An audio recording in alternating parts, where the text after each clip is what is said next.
Հրազդան, Չարենցավան, Բյուրեղավան, Նոր Հաճն։ Նախընտրական քարոզարշավի 4-րդ օրը Բարգավաճ Հայաստան կուսակցության ներկայացուցիչները Կոտայքի մարզում էին։ Կուսակցության նախագահ Գագիկ Ծառուկյանը իր թիմակիցների ուղեկցությամբ հանդիպեց տեղի բնակիչների հետ, ներկայացրեց առաջարկ Հայաստանին ծրագիրը։ Ինչ հարցեր ունեք, ինչ մտահոգություն ունեք, ինչ պրոբլեմ կա,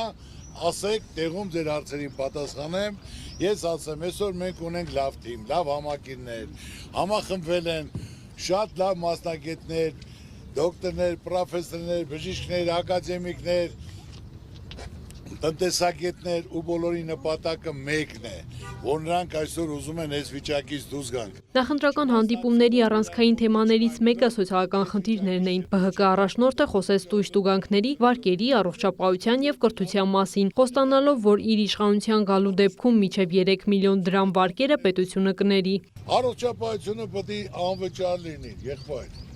Դա ուսումը պետք է անվճար լինի, դա պետության խնդիրն է։ Գագիկ Ծառուկյանն անդրադարձավ նաև գյուղատնտեսության ոլորտի խնդիրներին, նշելով, որ այսօր գյուղացին հաճախ մնում է միայնակ, վարկերի ու ծախսերի բեռի տակ։ Նրա խոսքով պետությունը պետք է աջակցի գյուղացուն ոչ թե բարձր տոկոսներով վարկերով, այլ իրական ծրագրերով։ Ժողովուրդ, ես ասենք խաղաղորդների հետ որ աշխատում եմ, խաղաղորդներին գարնանը 2 միլիոնի տրամադրում եմ։ Դեղորյակ, պարտանյութ, շպալներ, աշնանը բերում խաղողը հանձնում է, գումարը թող, այդ Ծառուկյանը մի ոլորտը կարանի, գյուղնախարարությունը թող մնացած ոլորտներն անի։ Իր հողի չափսով տրամադրի առանց տոկոս, որ մարդիկ ապրեն, որ մարդիկ կարողանան լավ զգան,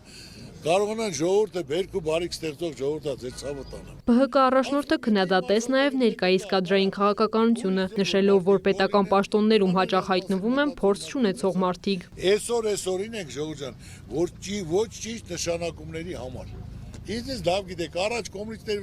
ոնց էր, մարդ ավարտելուց հետո պետք է կոմսոմոլ գնար, պետք է վարչություն գնար, հրանգիչ լիներ, օգնական լիներ, հետո գնար վարչության պետի տեղակալ, օգնական, հետո փողնախարար, նոր նախարար։ Հիմա 50 տարի ոչ մի բան չի արել։ Քարը քարին չի դե, 100 ռուբլի չի վաստակել։ Այսօր միանգամից նախարար։ Իսկ ով է Բարգավաճ Հայաստան կուսակցության վարչապետի թեկնածուն։ Վարչապետ Ծառուկյանը չի ուզում։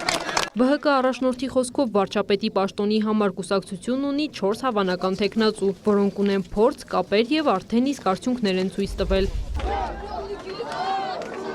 Նոր Հաշնում Ծառուկյանին հարցրին, արդյոք նա անհրաժեշտության դեպքում կաջակցի Նիկոլ Փաշինյանին վարչապետի պաշտոնում ընտրվելու համար։ Բացառում եք Նիկոլ Փաշինյանին համար։ Երեկ Ծառուկյանը նաև հանրահավաք է անցկացրել Աբովյան քաղաքում, ներկայացրել իր ծրագիրը շեշտը դնելով անվտանգության, տնտեսության ու սոցիալական խնդիրների լուծման վրա։ Կապ չունի կուսակցական պատկանելությունը, կապ ունի մարդը, անձը, գիտելիքը, սրտացավությունը եւ արդյունավետությունը։ Որ դա ես ձեզ խոստանում եմ, որ լիարժեք ինչ որ ասել ենք, 10 անգամ ավելի շատ անել ենք, նորից եմ ասում։ Կապնել կա, հնարավորություն էլ, ծանոթություն էլ կա։ Ծառուկյանն անդրադարձել է նաև Հատիս լեռան վրա կառուցվող Հիսուս Քրիստոսի արձանին, այն որակել ազգային վերածննդի, համախմբման եւ քրիստոնեական ինքնության խորհրդանիշ։ Դուք բոլորդ օր-օրի դասում եք այս 2 տարվա մեջ Աբովյանում եւ Աբովյան շրջակա գյուղերում, որ թանկացել է ամեն ինչ։ Հողատարածքները տասնապատիկ թանկացել են։ Հələ դեռ չենք բացել, ժողովուրդ, որ բացենք, դա ավելի շատ է թանկանալու։ Մեր Աբովյանը ավելի մեծ ճանաչում ունենալու աշխարհի մակարդակով։ Էլ չեն ասելու Բրազիլիա, ասել են Աբովյան, Կոտայք, Հայաստան, ամսի 7-ին, համար 7-ին։ Քրիստինե Թորոսյան, լուրեր։